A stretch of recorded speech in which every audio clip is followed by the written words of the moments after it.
What's going on, guys?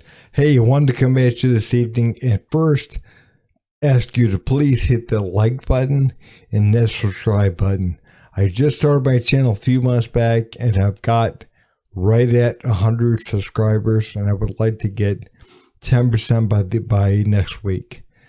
So 10 more.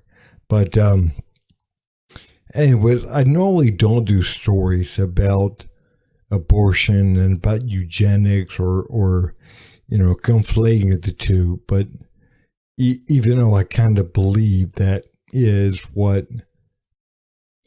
abortion can be in a way summed up as or related to in a way, but again, but I'm going to play you a clip from the Stacey Abrams did last night on MSNBC. And if you know who Stacey Abrams is, she's running for governor of Georgia. And it concerns me when people start advocating for abortion because of the way the current financial environment is. And, advocate abortion because things are difficult right now with gas prices and inflation and everything else. Advocating abortion to me is scary. If you have politicians that advocate abortion, during tough times, that I don't know, it's creepy to me. But I'm gonna go ahead and put up what she said last night. I would assume, maybe incorrectly, but while abortion is an issue, it nowhere reaches the level of interest of voters in terms of the cost of gas, food, bread, milk, things like that. What could you do as governor to alleviate the concerns of Georgia voters about those livability, daily, hourly issues that they're confronted with? Yeah. But let's be clear. Having children is why you're worried about your price for gas. It's why you're concerned about how much food costs.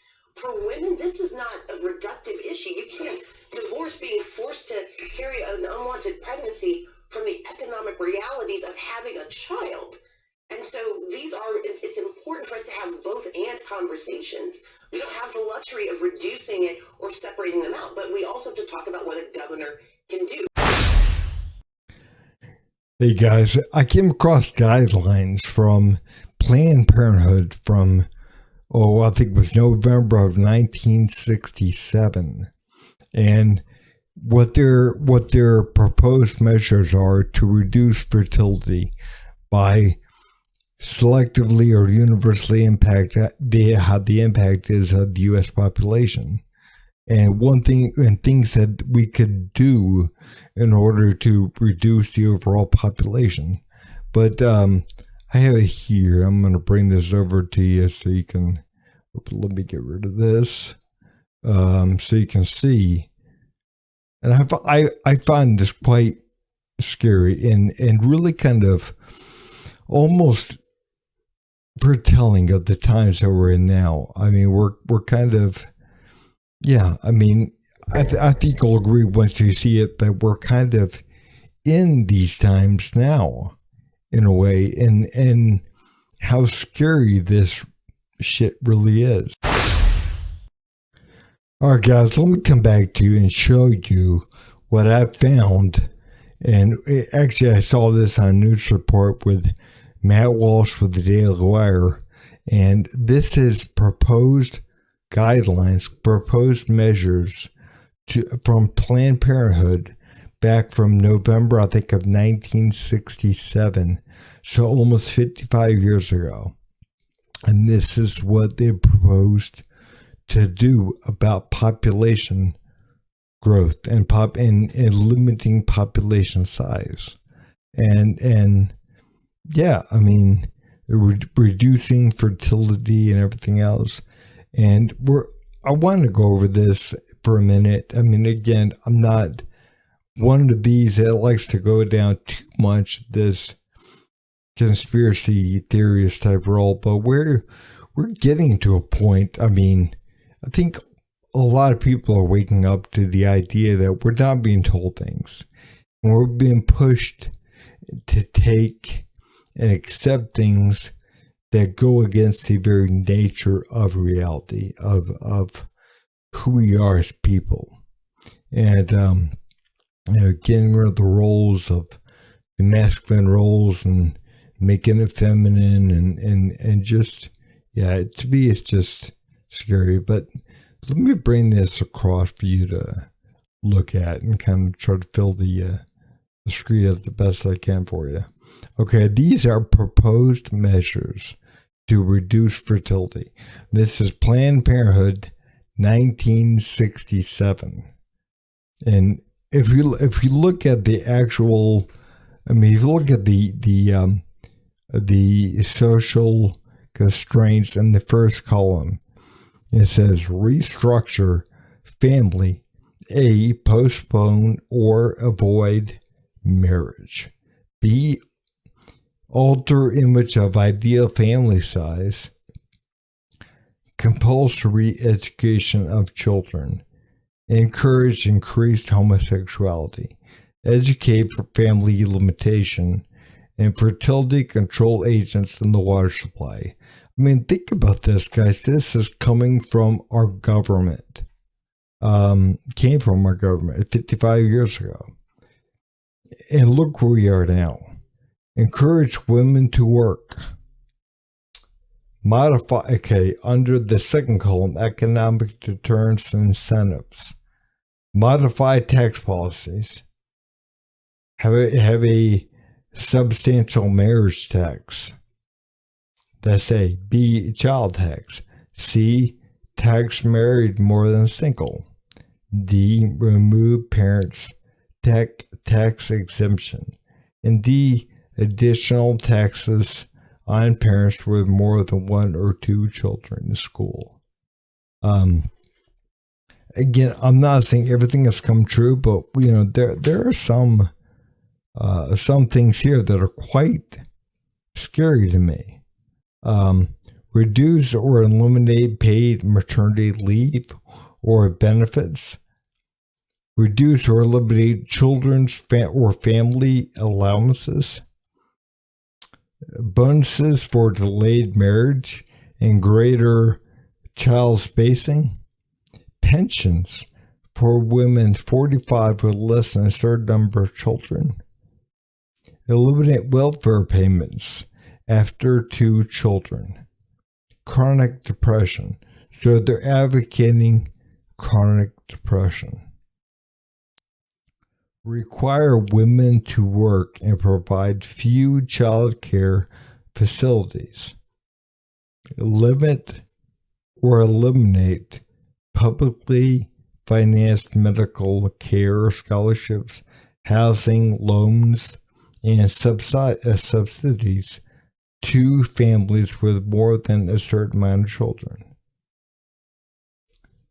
The next column, third column, compulsory abortion of out-of-wedlock pregnancies. These are under social controls. Compulsory sterilization of all who have two children, except for a few who will be allowed 3. I wonder how they make that determination. Confine childbearing to only a limited number of adults. Stock certificate type permits for children. Housing policies. A, discouragement of private home ownership. B, stop awarding public housing based on family size. And at the last column is measurements predicted on existing motivation to prevent unwanted pregnancies. Payments to encourage sterilization. Payments to encourage contraception. Payments to encourage abortion. Abortion and sterilization on demand. Allow harmless contraceptives to be distributed non-medically. Improve contraceptive technology. make contraception truly available and accessible, and provide mental health care, improve maternal health care with, I'm sorry, my eyes are not great, with family planning as a core element. Again, guys, that's from Planned Parenthood in 1967. And again, for me, that's just really scary, because you can look at that and say, you know what, we're kind of there. I mean, we're definitely encouraging certain behaviors. I think there's about a 4,000% uptick in people that are identifying as trans. And it's like, yeah, we're not really being honest about things. We're not truly being straight. And it's like John Oliver on HBO Max the other night said that the reason why there's an increased number now is because people feel it's okay to come out the closet, so to speak. And then you put up a graph saying that people years ago were afraid to come out as left-handed if they were left-handed. But I believe, looking at the graph that he was showing, there was like a 6 or 8% increase. We're not talking about that. We're talking about thousands, 4,000%. We're talking about huge numbers here. It's like, it would seem to me that maybe, just maybe, we're being sold something. Our kids are being brainwashed. They're being, pushed into a certain viewpoint, and and then of course they're taking the safeguards to allow, they're allowing 12 and 13-year-olds to get on puberty blockers and hormone treatments. And they're allowing 16, 15, 16, 17-year-olds to get bottom surgeries and double mastectomies. And you can say, no, they're not, but look it up. The information is out there. Stop believing what you're being told by, CNN or MSNBC. And again, guys, it's scary out there. It really is. If people are willing to open up their eyes, and parents are too afraid to go against the narrative. Nobody wants to be seen as, as transphobic or racist or sexist or whatever. And the fact of the matter is, because of that, they're too afraid to speak up when something is wrong. And I think we're being faced with things that are wrong on a constant daily basis. And they're getting away with more and more because people are unwilling to stand up and say, nope, I've had enough of this shit. Knock it off. I'm not dealing with it anymore. Stop it. Stop it. Stop telling me what to say. Stop telling me how to think. Stop telling me what to, what to watch and what not to watch, or if I can criticize certain things that I don't feel are correct. Don't tell me I can't. Don't tell me that at all. I'm a person. I'm an American. I have the right to disagree with you. And I have the right to call what you're doing child abuse. Anyways, guys, if you would, please like and subscribe to my channel. And thanks for watching.